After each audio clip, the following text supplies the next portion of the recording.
चलिए, very good morning to all of you. Complex number में एक लास्ट क्लास अपन ले रहे हैं। जैसा कि आपको बताया था, कॉम्प्लेक्स नंबर में अब ज्योमेट्री का पोर्शन है, लेकिन जितनी ज्योमेट्री आप अभी तक पढ़े हो उतना ज्योमेट्री का पोर्शन अपन यहाँ पर कॉम्प्लेक्स नंबर में डिस्कस कर रहे हैं। एंड आफ्टर जब आपका कोऑर्डिनेट ज्योमेट्री हो जाएगा तो हम एक बार फिर से कॉम्प्लेक्स नंबर के क्वेश्चन, लोकस के क्वेश्चन, जिसमें लोकस सर्कल, पैराबोला, एलिप्स और हाइपरबोला बनता है, वो डिस्कस करेंगे। तो फर्स्ट तो आपका जो है हेडिंग आप डालें, geometry of complex number.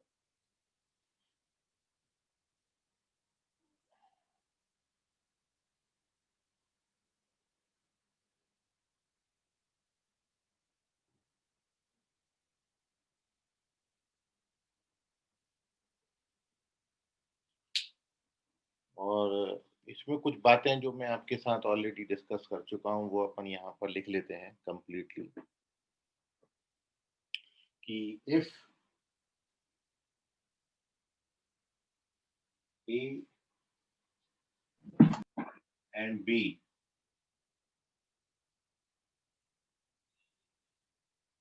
be any 2 points,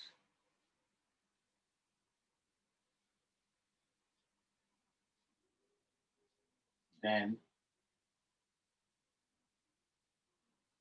distance between A and B, that means AB, is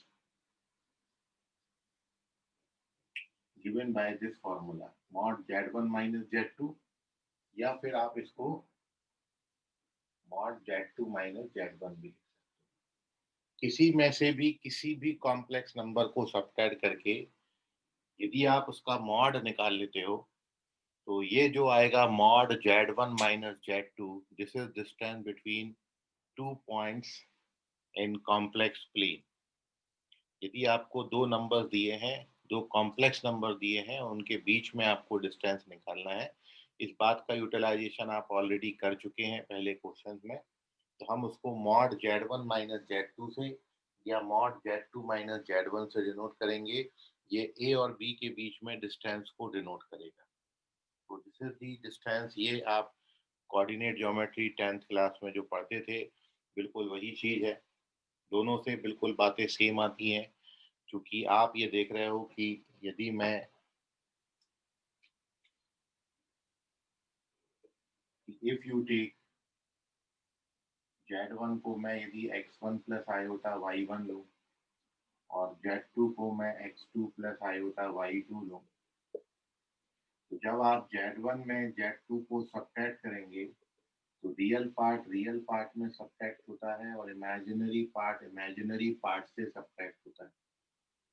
And therefore, when you take its mod z1 minus z2, so it is square root of real part का square plus imaginary part का square। और आप coordinate geometry में यही बात को, यदि आप कोऑर्डिनेट ज्योमेट्री की बात करें तो इन कोऑर्डिनेट ज्योमेट्री यही चीज आपको इस तरीके से दिखती थी कि यदि हमने ए और बी दो पॉइंट्स लिए हैं, बी यानी 2 पॉइंट्स,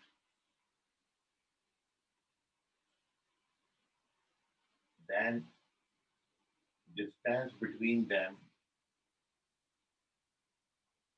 is given by, तो फिर डिस्टेंस का फॉर्मूला क्या होता था?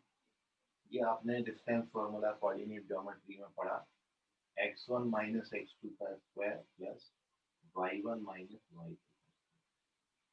और आप जानते हो कि कॉम्प्लेक्स प्लेन में, कॉम्प्लेक्स नंबर में और कोऑर्डिनेट ज्योमेट्री में इतना ही सा फर्क है कि मैं इसको कोऑर्डिनेट ज्योमेट्री में जब जाके लिखूंगा तो मैं इसको x1 कॉमा y1 और इसको x2 कॉमा y2। तो बात वही है, कैसे भी करो।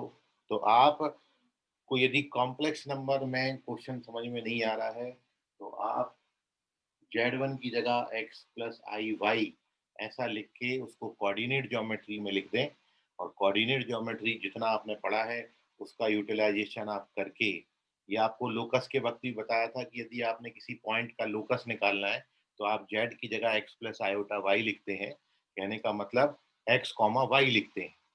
तो कोऑर्डिनेट ज्योमेट्री में आप इस तरीके से पहुंच सकते हो। यदि कोई कॉम्प्लेक्स नंबर 2 + 3i दिया है तो कोऑर्डिनेट ज्योमेट्री में वो एक पॉइंट को रिप्रेजेंट करेगा विच इज 2, 3। तो इस तरीके से आप distance between two points calculate कर सकते हैं। तो ज्योमेट्री में this is our first condition, distance between any two points. जब भी आपको दो कॉम्प्लेक्स नंबर्स के बीच का डिस्टेंस निकालना होगा तो we use this concept z1 minus z2 का mod. Take the screenshot of this. Sir हाँ जी। सर कॉम्प्लेक्स नंबर से इलिप्स और पैराबोला भी बनते हैं क्या? इलिप्स भी बनता है पर कॉम्प्लेक्स नंबर से नहीं बनता। जब आपको लोकस का क्वेश्चन आएगा कॉम्प्लेक्स नंबर में, तो लोकस का मतलब तो पाथ होता है, तो पाथ तो कुछ भी बन सकता है, ठीक है। लेकिन देखिए पाथ का मतलब ये होता है कि एक पॉइंट मूव कर रहा है। अब वो पॉइंट यदि कॉम्प्लेक्स प्लेन में मूव करेगा तो वो कॉम्प्लेक्स नंबर का लोकस कहलाएगा। यदि आपका पॉइंट एक्स वाई प्लेन में मूव करेगा तो फिर हम उसको लोकस बोलते हैं। तो लोकस का मतलब होता है पाथ। पाथ तो आपका कैसा भी हो सकता है, पाथ तो ऐसा भी हो सकता है, इस तरीके से भी पाथ हो सकता है, ठीक है। पाथ क्या कोई भी प्रकार हो सकता है, बट आपको मैथमेटिक्स में कुछ स्टैंडर्ड पाथ ही पढ़ने हैं। स्टैंडर्ड पाथ का मतलब है या तो स्ट्रेट लाइन आपने पढ़नी है। अब स्ट्रेट लाइन में भी बाइसेक्टर का इक्वेशन, परपेंडिकुलर बाइसेक्टर का इक्वेशन, एक पॉइंट इस तरीके से मूव करे कि वो दो पॉइंट से इक्विडिस्टेंस हो, वो इक्वेशन। या फिर पाथ आपका सर्कुलर हो सकता है, या पाथ आपका पैराबोलिक या एलिप्टिकल हो सकता है, या पाथ आपका हाइपरबोलिक। ये स्टैंडर्ड कर्व है, इनकी इक्वेशंस हम मैथमेटिक्स में पढ़ते हैं, ठीक है। अदरवाइज पाथ तो आपका ऐसा ऐसा ऐसा भी हो सकता है, ऊपर तरफ जा रहा है इस तरीके से। अब ये जो पाथ है ये स्टैंडर्ड नहीं है, ये मैथमेटिक्स में आप इनकी इक्वेशंस नहीं पढ़ते हो। या पाथ आपका ऐसा ऐसा भी हो सकता है, ये स्टैंडर्ड कर्व नहीं है। तो आपने जब लोकस की बात करेंगे तो लोकस में आपको पाथ स्टैंडर्ड कर्व के बनाने हैं, मतलब सर्कल, पैराबोला, एलिप्स, हाइपरबोला या स्ट्रेट लाइन के बनाने हैं। तो इनके लिए कुछ ज्योमेट्रिकल रिस्ट्रिक्शंस होती हैं। ज्योमेट्रिकल रिस्ट्रिक्शंस ये हैं कि मैं एक पॉइंट फिक्स कर दूं और उस पॉइंट के चारों तरफ एक पॉइंट को मूव कराऊं ताकि वो इस पॉइंट से फिक्स डिस्टेंस पे रहे। तो पाथ हमेशा आपका क्या बनेगा, एक सर्कल बनेगा। तो ज्योमेट्रिकल रिस्ट्रिक्शंस क्या है कि हमको यहाँ पर एक फिक्स पॉइंट चाहिए और फिक्स डिस्टेंस पे पॉइंट मूव कर रहा है, ये ज्योमेट्रिकल रिस्ट्रिक्शन डाल दी। अब हमने एक और ज्योमेट्रिकल रिस्ट्रिक्शन डाली कि हम किसी ग्राउंड में दो पोल खड़े कर दें, दो डंडे खड़े कर दें, और आप में से किसी बच्चे को बोलें कि आप इस तरीके से चलो कि आपका दोनों पोल से डिस्टेंस हमेशा सेम रहे। दो पोल है और दो पोल के बीच में आपने पॉइंट को ऐसे मूव कराना है कि आपका दोनों पोल से डिस्टेंस हमेशा सेम रहे। तो आपका जो पाथ होगा वो स्ट्रेट लाइन होगा, और वो जो स्ट्रेट लाइन बनेगी वो इन दोनों पोल को ज्वाइन करने वाले लाइन सेगमेंट पे परपेंडिकुलर बाइसेक्टर बनती हुई जाती है। तो ये कुछ ज्योमेट्रिकल रिस्ट्रिक्शंस हैं जो कि आपके सर्कल में, पैराबोला में, इलिप्स में और हाइपरबोला में आएंगे। तो जब मेरे को कुछ ज्योमेट्रिकल रिस्ट्रिक्शन दी जाती है तो फिर मैं उस ज्योमेट्रिकल रिस्ट्रिक्शन को देख के ही बता देता हूँ कि इसका जो शेप आएगा, जैसे मैं ये बोलूँ कि दो पॉइंटों से डिस्टेंस जो है वो बिल्कुल सेम है किसी मूविंग पॉइंट का, तो ये पक्की बात है कि उसका जो लोकस बनेगा वो एक स्ट्रेट लाइन बनेगा। तो चार ऑप्शन यदि आपको straight line, circle, parabola, ellipse दिए हैं तो आप स्ट्रेट लाइन पे टिक कर दें and you get your answer. तो इसलिए वो ज्योमेट्रिकल रिस्ट्रिक्शन पढ़ना जरूरी है कि कभी किसी क्वेश्चन, थ्योरेटिकल क्वेश्चन आता है तो वो थ्योरेटिकल क्वेश्चन में हम सीधा थ्योरी को पढ़ के कंडीशंस को याद करके सीधा अप्लाई कर दें, so we get our locus. ठीक है, तो लोकस आपके हो तो कई कोई सा भी लोकस हो सकता है, पाथ तो कुछ भी हो सकता है, लेकिन आपने मैथमेटिक्स में कुछ स्टैंडर्ड पाथ ही पढ़ने हैं जो कि सर्कल, पैराबोला, इलिप्स, हाइपरबोला और स्ट्रेट लाइन है। ये 5 स्टैंडर्ड कर्व आपने पढ़ने हैं, इनकी इक्वेशन से अपन इनको समझेंगे कि कोई पर्टिकुलर सर्कल है या इलिप्स है या हाइपरबोला है, तो उसकी इक्वेशन, मैथमेटिकल इक्वेशन क्या होती है। तो जब इक्वेशन हमको एक्स और वाई का वैसा मिल जाता है तो हम बोल देते हैं कि कर्व की जो शेप आएगी वो सर्कल होगी या इलिप्स होगी या हाइपरबोला होगी या पैराबोला होगी या स्ट्रेट लाइन होगी। जैसे स्ट्रेट लाइन आप बहुत अच्छे से जानते हो, a linear equation in two variables x y always represent a straight line in 2D। ax plus by plus c बराबर 0 जो है वो हमेशा एक स्ट्रेट लाइन को रिप्रेजेंट करता है। जब भी एक्स वाई में एक लीनियर इक्वेशन मिलेगा हम बोलेंगे कि लोकस जो है वो स्ट्रेट लाइन होगा। ठीक है, सो लोकस आपका कुछ भी हो सकता है। So first you take the screenshot of this, और कोई डाउट मन में क्वेरी है आपके तो पूछ सकते हैं। चलिए, moving on to the second point. Second point sir बोलो ऋषभ। सर मोशन ऑफ मतलब जैसे अपन बोलते हैं कि लोकस जो है वो एक path travel by any complex number है, तो सर मतलब मूव कैसे करेगा कोई, मतलब कॉम्प्लेक्स नंबर मतलब वो जो पाथ पे जो पॉइंट लाई करते हैं उसकी वैल्यूज होंगी ना। हाँ, वेरिएबल पॉइंट होता है। लोकस जिस पॉइंट का पूछते हैं वो पॉइंट वेरिएबल होता है। जैसे मैं आपको बोल दूं कि आपको ऋषभ का पाथ फाइंड करना है, और ऋषभ को मैं बोल दूं कि ऋषभ को ऐसे मूव करना है कि उसका दो पोल से डिस्टेंस हमेशा सेम रहे, तो आप मूविंग पॉइंट होंगे, आप फिक्स नहीं होंगे, आपकी जो पोजीशन है वो मूवेबल होगी। तो जिस पाथ पे आप चलोगे, मतलब एक जब मैं स्ट्रेट लाइन बनाता हूँ तो स्ट्रेट लाइन का मतलब क्या है, straight line is the collection of infinitely many points, they are lies on this line. So इसलिए आप जो पाथ निकालते हो वो वेरिएबल पॉइंट का निकालते हो। इसलिए जब भी आपको बोला जाता है कि लोकस निकालना है तो लोकस को हम जेड की जगह एक्स प्लस आई वाई लिखते हैं। तो एक्स कॉमा वाई का मतलब होता है वेरिएबल पॉइंट। आप एक्स और वाई की डिफरेंट डिफरेंट वैल्यूज डालोगे तो आपको रिलेशन मिलना शुरू हो जाएंगे।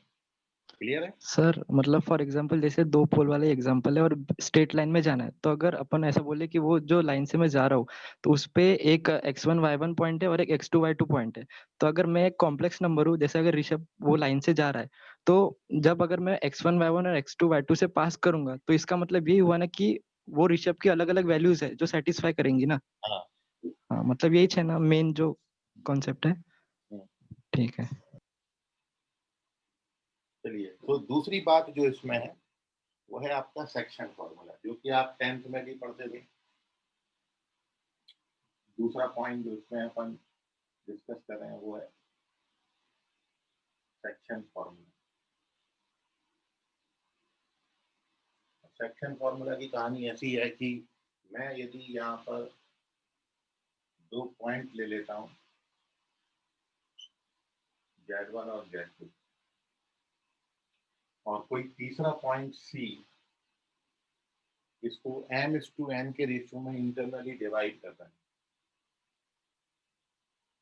m/n के रेशियो में इंटरनली डिवाइड करता है। तो आप ये Z का वैल्यू बता सकते हैं। ये Z जो होगा इट इज गिवन बाय, तो आप सेक्शन फॉर्मूला जो पढ़ते थे कोऑर्डिनेट ज्योमेट्री में वो इस तरीके से मल्टीप्लाई होता है। m जो है वो Z2 से मल्टीप्लाई होता है plus n Z1 upon n plus. Z निकालने का फॉर्मूला है कि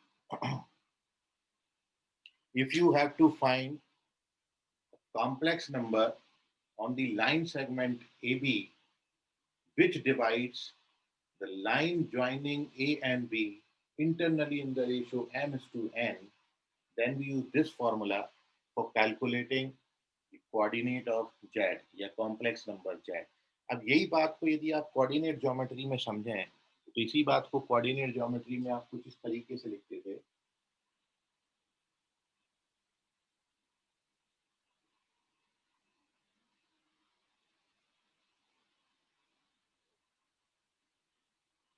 कोऑर्डिनेट ज्योमेट्री में आपको ये सिखाया गया था कि यदि पॉइंट x1 y1 है, मतलब मैं इसको x1 y1 ले लेता हूँ और इसको x2 y2 ले लेता हूँ, और एक पॉइंट P है x y जो इसको इंटरनली m/n के रेशियो में डिवाइड करता है।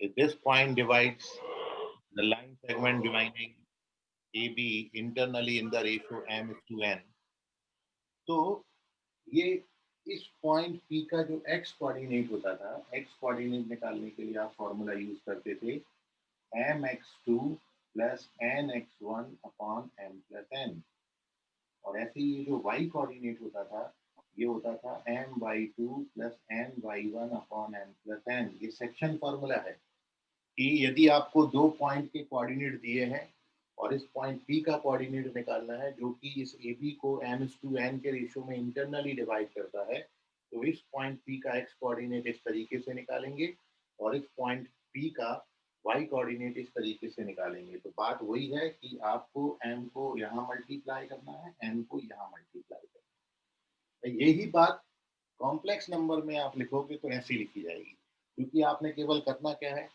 कॉम्प्लेक्स नंबर में रियल पार्ट और इमेजिनरी पार्ट होता है। तो मैं यदि इस z को x प्लस आई वाई मान रहा हूं, तो देयरफॉर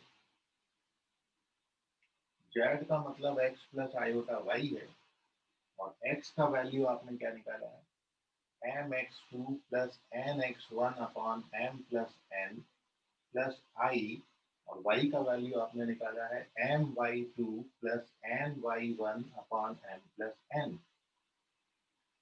तो अब देखिए, जब आप इसको अरेंज करेंगे तो आपको रियल पार्ट और इमेजिनरी पार्ट जब आप इसको मिला दें तो ये आपको बिल्कुल same complex number x plus iota y के फॉर्मेट में मिल जाता है। क्योंकि आप इसको अब क्या लिख सकते हो, ये जो mx2 plus nx1 upon m plus n है ये आपका x हो जाएगा, तो ये आपका x प्लस आयोटा y लिखा है।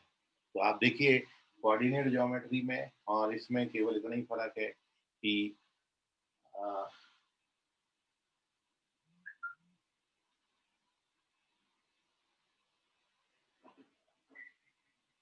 अब देखिए इसको कोऑर्डिनेट ज्योमेट्री जब लेके जाओगे तो z1 का मतलब क्या है, z1 का मतलब होता है x1 प्लस आयोटा y1, और z2 को आप क्या लोगे, x2 प्लस आयोटा y2। तो जब आप इसको अरेंज करेंगे, m को इससे मल्टीप्लाई करेंगे और n को इससे मल्टीप्लाई करेंगे, मतलब m वाले दोनों टर्म आप साथ में लिख लीजिए। तो जब आप m वाले टर्म्स को साथ में लिखोगे, इसमें m वाले टर्म्स को साथ में लिख लीजिए, तो m upon m plus n मैंने कॉमन ले लिया, ये क्या बना x2 plus i y two, और n अपॉन m प्लस 1, तो नीचे लिख लेता हूँ, n upon m plus n वाले टर्म्स को साथ में ले लिया, तो इसमें क्या बनेगा x1 प्लस आयोटा y1। और अब आप देख रहे हो कि ये जो x2 प्लस आयोटा y2 है ये आपका z2 है। तो मतलब इसी बात को आप अगले स्टेप में क्या लिखोगे, तो इसका जो नेक्स्ट स्टेप है वो यहाँ पर मैं लिखता हूँ, ये बन गया आपका mz2, ये बन गया आपका mz1, और नीचे बन गया m प्लस n, और ये किसके बराबर है, ये z के, या z, ये जो ऊपर आपको लिखा। तो बात वही है, जब आप कॉम्प्लेक्स नंबर की बात करेंगे तो कॉम्प्लेक्स नंबर में आपने डायरेक्टली z का वैल्यू इतना निकालना है। जब कोऑर्डिनेट ज्योमेट्री की बात करेंगे तो कोऑर्डिनेट ज्योमेट्री में आप x और y अलग अलग निकालते थे। अब यदि आपको इन दोनों को मिलाना है तो मिलाने के लिए आप क्या करोगे, मतलब यदि इस बात से यहाँ पर पहुँचना है तो हमने कुछ नहीं किया, बस इसको आई से आयोटा से मल्टीप्लाई करके इसमें ऐड कर दिया। तो जब मैं आयोटा से मल्टीप्लाई करके इसमें ऐड करूंगा तो ये आपका फॉर्म ले लेगा, ये वाला mz2 plus nz1 upon m plus n। मतलब कोऑर्डिनेट ज्योमेट्री में ऐसा दिखता था, कॉम्प्लेक्स प्लेन में ऐसा दिखेगा। यह है सेक्शन फॉर्मूला। कोई डाउट है इतनी बात में आपको तो पूछ ले। Take the screenshot of this. Sir हाँ बोलिए। सर वो आपने एरो बनाया वो क्या शो कर रहे हैं? वो एरो ये शो कर रहा है कि इसके बाद का स्टेप ये है, नीचे नहीं सर, जगह वो खत्म हो गई थी। डायग्राम में आपने बनाया ना। वो ये शो कर रहा है, याद रखने के लिए होता है कि क्रॉस मल्टीप्लाई होता है, मतलब m को इधर मल्टीप्लाई नहीं करना, m जो कि z2 में मल्टीप्लाई होगा और n जो है वो z1, याद रखने के लिए फॉर्मूला।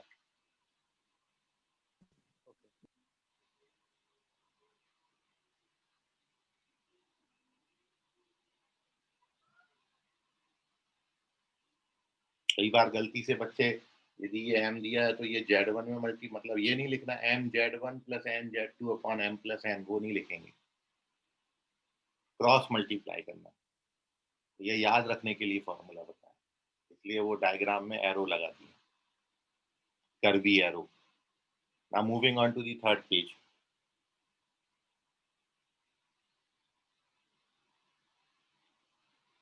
अब सेक्शन फॉर्मूला से दो बातें निकल के आती हैं। एक तो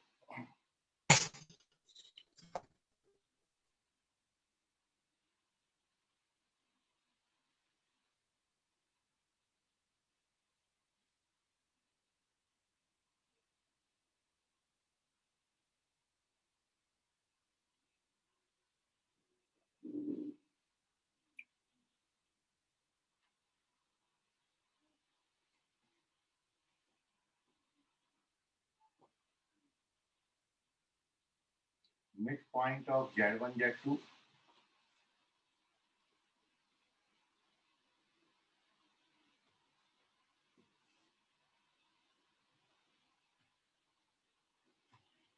तो वो ये सेक्शन फॉर्मूला, यदि z आपका प्रीवियस डायग्राम में, if z become the mid point of line segment joining z1 z2, तो उस केस में जो m/n है वो 1:1 का हो जाएगा।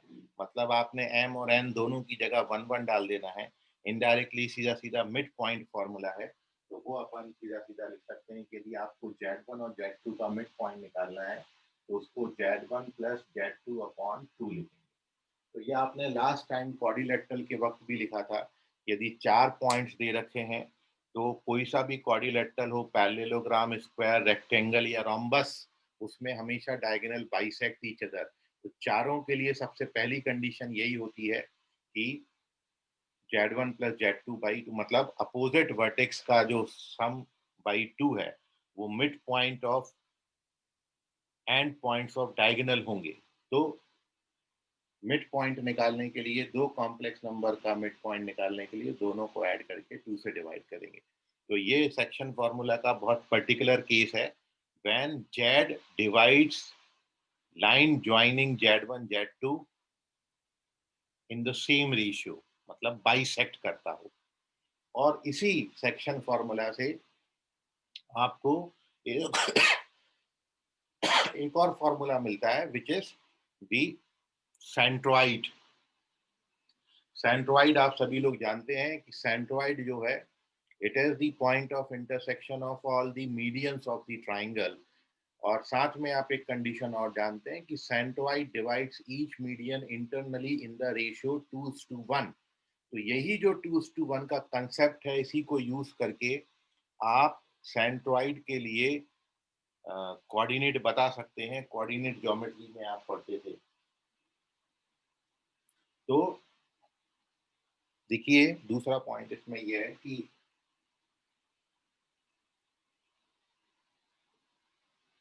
centroid of triangle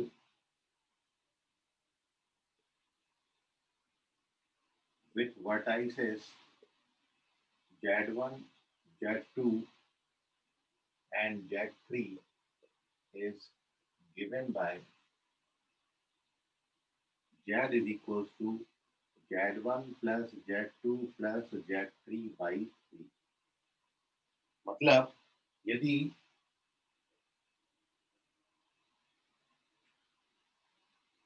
z1, z2, z3 ये तीन कॉम्प्लेक्स नंबर किसी ट्राइंगल के वर्टाइसेस को डिनोट करते हैं,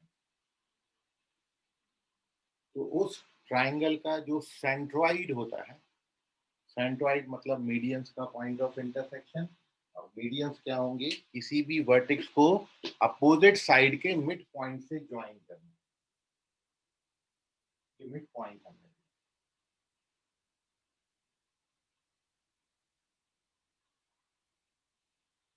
इसको हमने जेड बोला है, सेंट्रॉइड।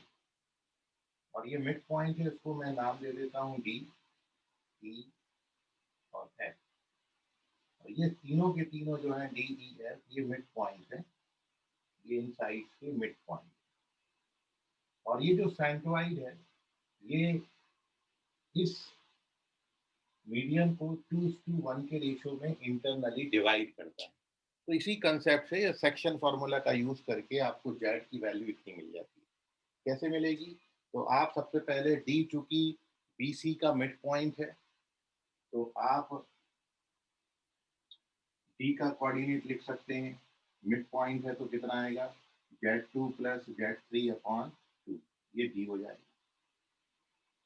अब आपके पास डी है, आपके पास ए है, और जो रेशियो है वो 2:1 का है। मतलब ऐसी बात होगी कि ये आपके पास ए बना हुआ है जो कि Z1 था, फिर आपने डी बना लिया जो कि मिड पॉइंट था बी और सी का, तो Z2 प्लस Z3/2, बीच में आपका Z है जो कि इसको 2:1 के रेशियो में डिवाइड करता है।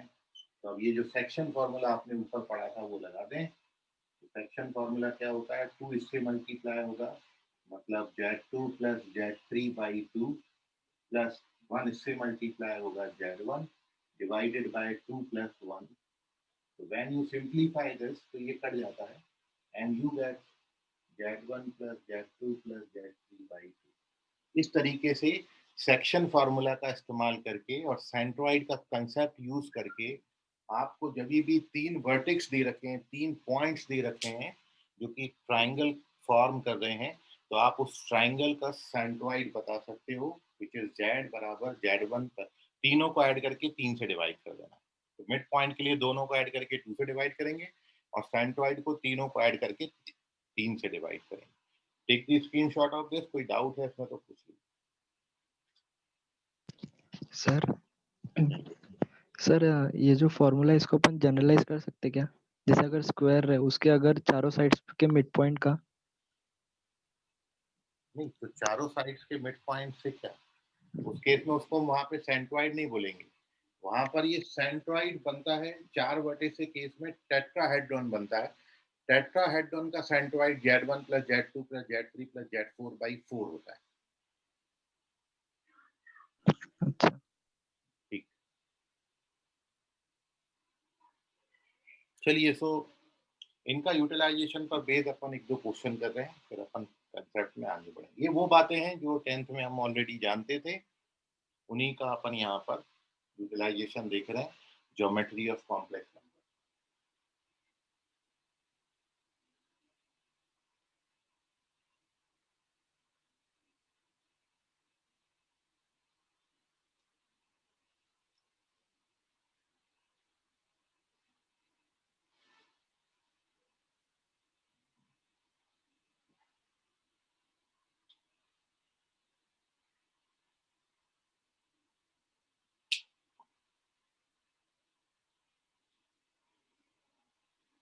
एक क्वेश्चन लिखिए आप।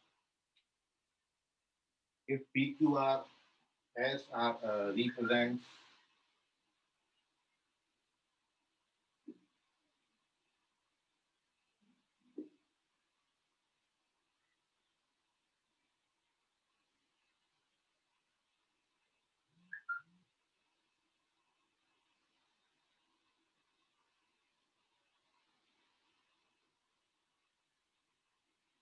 Four plus I,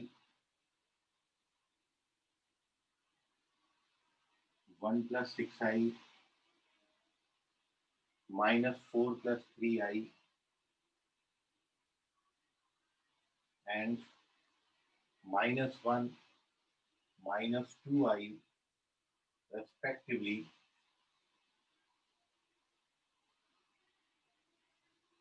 then PQRS is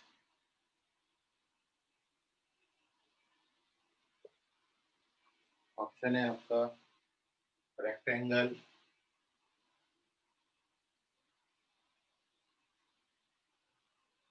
square, rhombus और पैरेललोग्राम।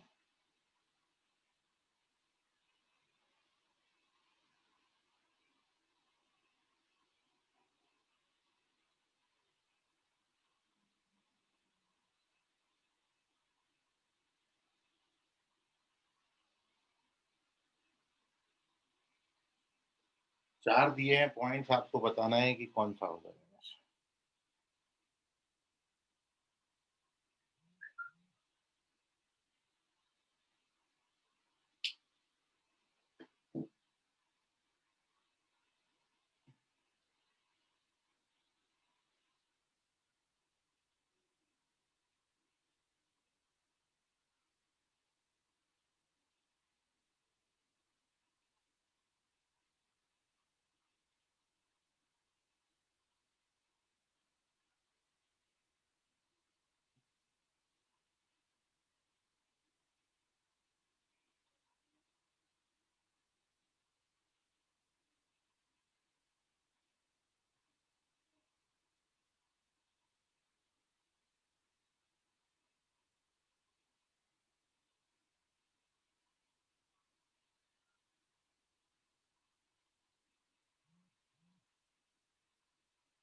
आयुष चेक करो।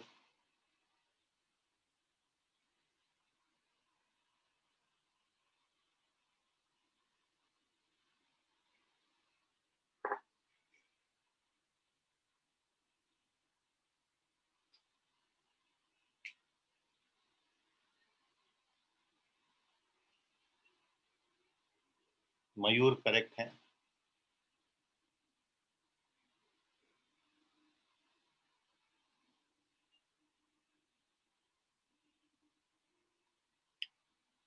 ऋषभ करेक्ट है। प्रणव चेक करें।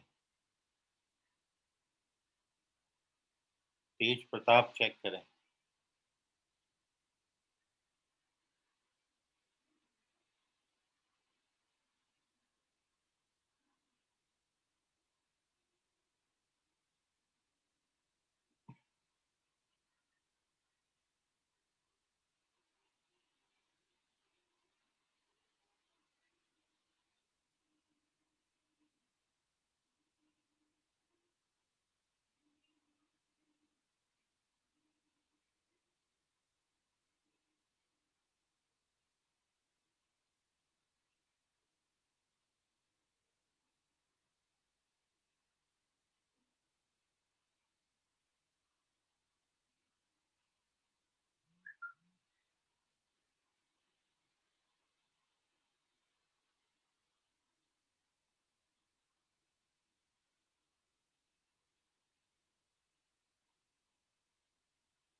मानसी चेक करें। हर्ष अंबाती चेक करें।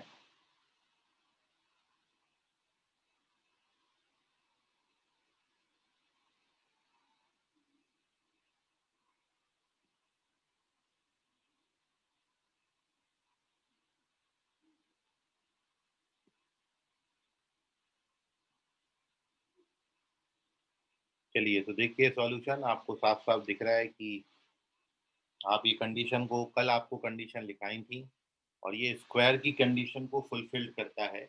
यदि आप इस कॉम्प्लेक्स नंबर में,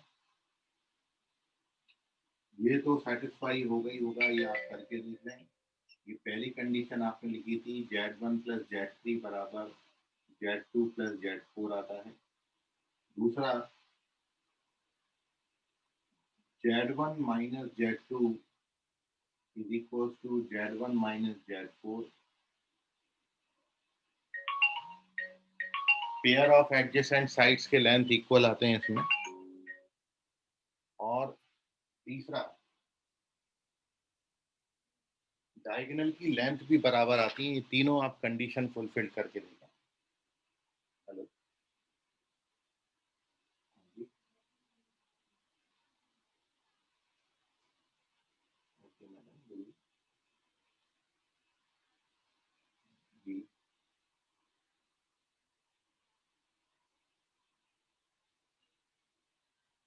ओके मैडम।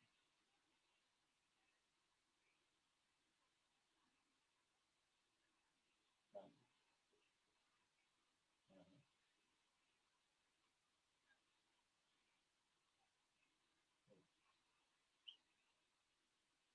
Deactivate activate. क्यों? ओके ओके, मतलब कौन से बैंक का है मैडम ये?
चलिए, सो लोकल जो है वो एक स्क्वायर है, तो दिस इज क्वेश्चन, आप स्क्रीनशॉट ले लें इसका।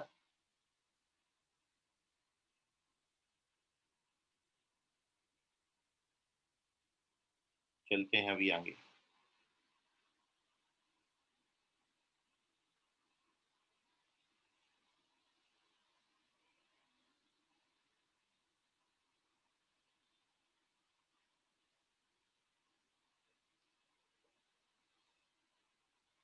So moving on to next question, and your next question is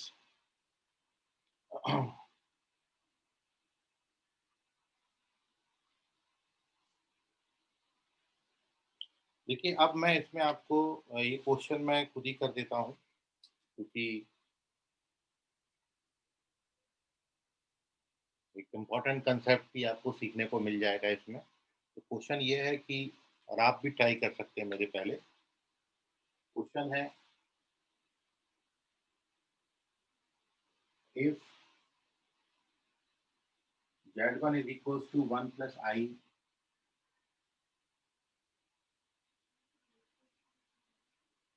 z2 equals to minus 2 plus 3I,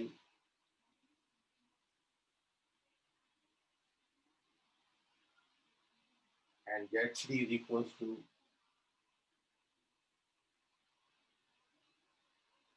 AI upon 3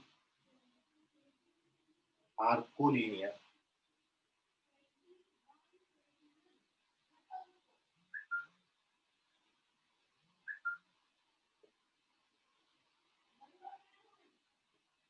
then ए का वैल्यू कितना? आपके ऑप्शन है -1, 3, 4, 5।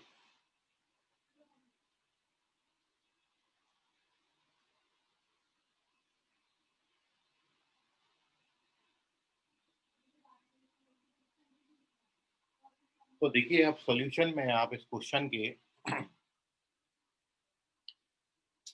3 पॉइंट्स का कोलिनियरिटी कोऑर्डिनेट ज्योमेट्री में टोटल 4 तरीके से आप शो कर सकते हैं। जब मैं आपको कोऑर्डिनेट ज्योमेट्री पढ़ाऊंगा तब वहां पर कोलिनियरिटी ऑफ 3 पॉइंट्स की कंडीशन सिखाऊंगा। वैसे इसमें एक दो कंडीशन आप ऑलरेडी जानते हैं। यदि 3 पॉइंट्स आपके कोलिनियर हैं तो sum of any 2 distances is always equal to the third distance. यदि 2 डिस्टेंसेस का सम तीसरी डिस्टेंस के बराबर आता है तो पॉइंट्स कोलिनियर होंगे। दूसरा तरीका यह है कि 3 पॉइंट्सों को यदि आप कोलिनियर शो करना चाहते हैं तो जो 3 पॉइंट्स एक ही लाइन पर हैं उनमें से आप यदि ए बी का स्लोप निकालें या फिर ए सी का स्लोप निकालें या फिर बी सी का स्लोप निकालें, तीनों बराबर आएंगे। तीसरी तरीका है जो है वो है सेक्शन फॉर्मूला। यदि 3 पॉइंट्सों में सेक्शन फॉर्मूला लग रहा है, मतलब तीनों में से कोई पॉइंट बाकी बचे हुए 2 पॉइंटों के ज्वाइन करने वाले लाइन सेगमेंट को इंटरनली या एक्सटर्नली डिवाइड करता है, तो भी पॉइंट्स कोलिनियर होंगे। और चौथा कंडीशन है कि इन तीनों पॉइंटों से फॉर्म जो ट्राइंगल है वो ट्राइंगल का एरिया यदि 0 आ जाता है तो भी तीनों पॉइंट हैं कोलिनियर हो जाएंगे। तो कोलिनियरिटी शो करने के ये टोटल 4 तरीके होते हैं। जब मैं कोऑर्डिनेट ज्योमेट्री आपको पढ़ाऊंगा तो ये चारों तरीके से मैं पर्टिकुलर क्वेश्चंस को आपको आंसर करके बताऊंगा। और इन चारों तरीकों में जो सबसे इजी तरीका होता है वो होता है स्लोप वाला तरीका। चारों मेथड में सबसे ज्यादा इजी जो कंडीशन है वो है स्लोप वाली कंडीशन। तो मैं आपको इस क्वेश्चन को स्लोप के थ्रू बता रहा हूँ। आप 2 पॉइंटों को ज्वाइन करने वाले लाइन सेगमेंट का स्लोप निकालना जानते हो। मैं यहाँ पे स्लोप आपके साथ पहले डिस्कस कर रहा हूँ, फिर उससे अपन इस क्वेश्चन को सॉल्व कर देंगे। और आपको मैं ये सजेस्ट करूंगा, कभी भी कोलिनियरिटी का क्वेश्चन आए आप स्लोप से निकाल दीजिए, कहीं नहीं फंसोगे, कोई कैलकुलेशन में नहीं फंसोगे। सबसे इजी और सबसे जल्दी आंसर देने वाला तरीका है। तो अब स्लोप क्या होता है ये आप जानते ही हो कि सबसे पहले मैं स्लोप से रिलेटेड बात यहाँ पे कर दे रहा हूँ। तो यदि आप कोऑर्डिनेट ज्योमेट्री देखें तो कोऑर्डिनेट ज्योमेट्री में कोई लाइन सेगमेंट या लाइन एक्स एक्सिस की पॉजिटिव डायरेक्शन से जो एंगल फॉर्म करेगी, इस एंगल का जो टेंजेंट होता है इसको आप स्लोप बोलते हैं और एम से डिनोट करते हैं। ये होता है स्लोप। ये आपने डेफिनेशन पढ़ा। स्लोप इज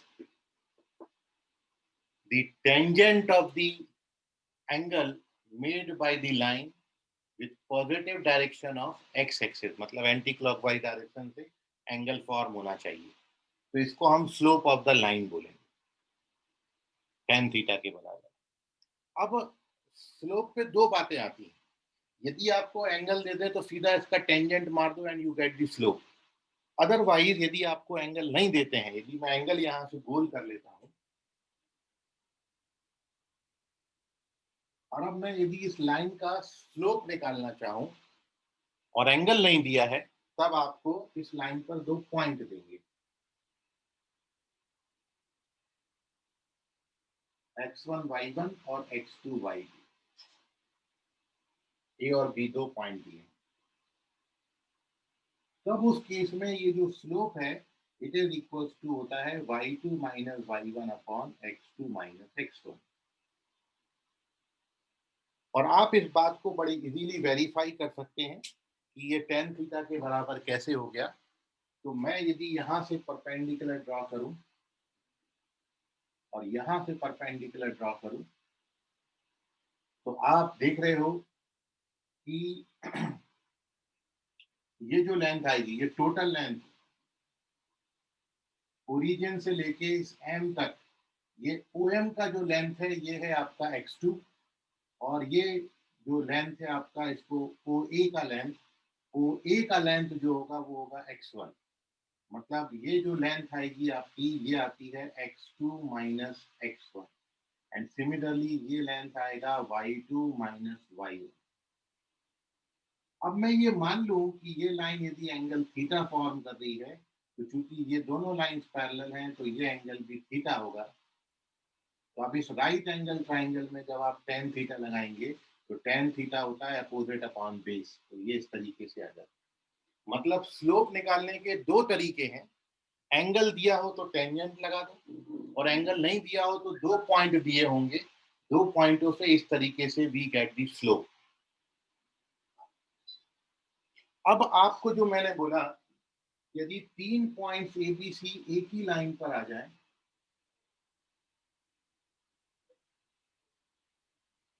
इसी लाइन पर ए बी है, इसी लाइन पर बी बी है, और इसी लाइन पर सी बी है, तीन पॉइंट्स यदि कोलिनियर है, तो आप ए बी का स्लोप निकालो, चाहे ए सी का स्लोप निकालो, चाहे बी सी का स्लोप निकालो, सबके स्लोप सेम आएंगे, लेकिन तब जब ये कोलिनियर होंगे। तो if A, B and C are collinear, then slope of AB is equals to slope of BC is equals to slope of AC। तीनों के स्लोप बराबर होते हैं। तो अब हम यही कंसेप्ट का यूज करके अपने क्वेश्चन को सॉल्व कर देते हैं। देखिए अब सॉल्यूशन, जो आपको Z1 दिया था 1 प्लस आई, इसका मतलब क्या हो गया 1,1। जो Z2 दिया था -2 प्लस 3i, और ये जो Z3 दिया था ये आपको दिया है 0,a/3। तो मैं यहाँ पर स्लोप ऑफ Z1 Z2 बराबर स्लोप ऑफ Z2 Z3 इसको लेके सॉल्व कर देता हूँ।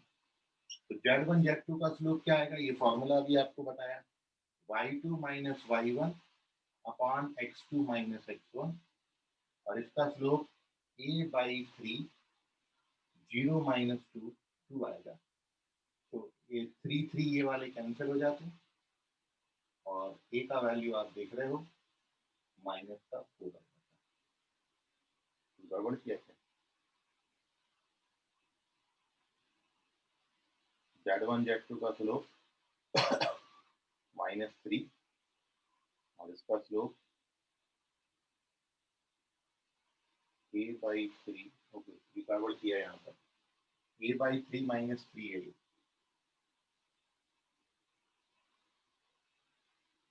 y2 - y1 a/3 -3 और नीचे +2 आएगा। अब इसको आप सॉल्व करोगे तो a -9/6 आएगा, इसको इससे सॉल्व करेंगे तो ये 3 2 जा 6 हो जाएगा, तो -4 इज इक्वल टू a -9, तो a का वैल्यू जो है वो 5 है, तो 5 is your correct answer.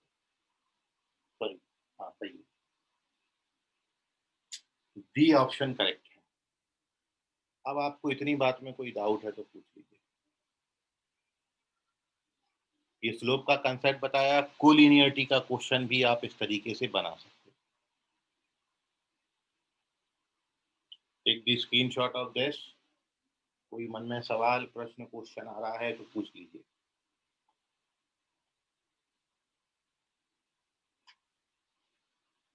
Sir हम इनका आर्ग्यूमेंट नहीं निकाल सकते क्या? आर्ग्यूमेंट क्या करेंगे? कोलिनियर है तो सेम रहेगा ना। देखिए, आर्ग्यूमेंट यदि आप इसका बताओगे, आर्ग्यूमेंट क्या होता है, इसका आर्ग्यूमेंट कितना आएगा? 1। मतलब 45 डिग्री बनेगा, tan इनवर्स 1 होगा, 45 होगा। आर्ग्यूमेंट मतलब एंगल होता है, और इसको इक्वेट करोगे तो ये कितना आएगा, tan इनवर्स 3/2।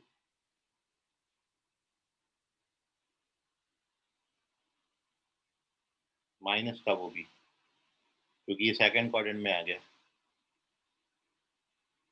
तो पाई माइनस tan इनवर्स 3/2 बनेगा। और ai/3 की आप बात करोगे तो प्योरली इमेजिनरी नंबर है, तो वो उस पर आएगा। हाँ, तो वैसा भी कर सकते हैं आर्ग्यूमेंट से, तीनों के आर्ग्यूमेंट सेम ही आएंगे। ये भी एक ही लाइन पे बनते हैं, मतलब इनको प्लॉट करोगे तो इनकी पोजीशन कुछ ऐसी आएंगी। सबसे पहले आपको Z2 मिलेगा सेकंड क्वाड्रेंट में, फिर आएगा Z3 वाई एक्सिस पे, मतलब इमेजिनरी एक्सिस पे, और फिर आएगा 1 + i जो है वो आपका फर्स्ट क्वाड्रेंट में। तो इस तरीके से तीनों पॉइंट एक ही लाइन पर आ जाएंगे। तो तीनों का स्लोप से भी कर सकते हो। स्लोप का मतलब ही इनडायरेक्टली आर्ग्यूमेंट है। यहाँ पर हम थीटा के टेंजेंट को स्लोप बोलते हैं, वहां पर केवल थीटा को हम आर्ग्यूमेंट बोलते हैं। आर्ग्यूमेंट से भी कर सकते हैं। सर हाँ बोलिए। सर लेकिन Z3 का आर्गुमेंट लिखेंगे तो डिनोमिनेटर में 0 आएगा ना। y/2 बनेगा ना, तो वाई एक्सिस पर है। अच्छा हाँ। होंगे तो सेम ही, तीनों बराबर होंगे, तो उससे आप बस ये बता सकते हो कि वो एक लाइन पर आएंगे। आप उनको केवल प्लॉट करके बता सकते हो, कैलकुलेशन वाइज नहीं आएगा फिर वहां पर।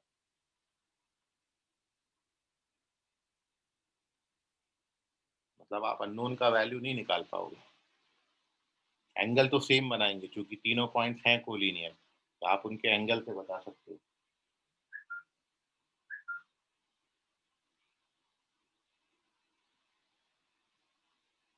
और बताइए, अननोन की मयूर समझ गया क्वेश्चन क्या बोल रहा हूँ मैं? हाँ सर समझ गया। ओके।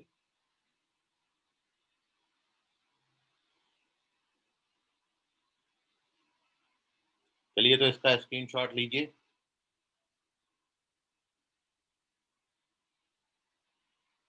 तो अब आप ज्योमेट्री का जो पोर्शन है बाकी वो हम कोऑर्डिनेट ज्योमेट्री के बाद कॉम्प्लेक्स नंबर में डिस्कस करेंगे। ये चैप्टर का एक टॉपिक अपन यहाँ पर अभी छोड़ते हुए इस टॉपिक को यहीं ख़त्म करेंगे और अगले टॉपिक की ओर बढ़ेंगे, अगले चैप्टर की ओर बढ़ेंगे। सर बोलिए सर। सर वो slope of Z1 into Z2 लिखेंगे अपन जब लिखना रहा तो। Z1 इंटू Z2 नहीं पढ़ेंगे, उसको स्लोप ऑफ Z1 Z, जैसे आप बोलते हो distance between A and B, तो उसको AB लिखते हैं, तो A इंटू B नहीं पढ़ते। ऐसे ही यहाँ पर ये Z1 Z2 के बीच का distance slope of Z1 Z2 पढ़ेंगे। ठीक है। सर और अगला कौन सा चैप्टर करेंगे? अगला chapter P and C. Okay sir. तो आज के लिए फिलहाल इतना, बाकी करेंगे अगली क्लास में। धन्यवाद, बाय, गुड नाइट, शुभ खैर, शुभ रात्रि। Bye sir.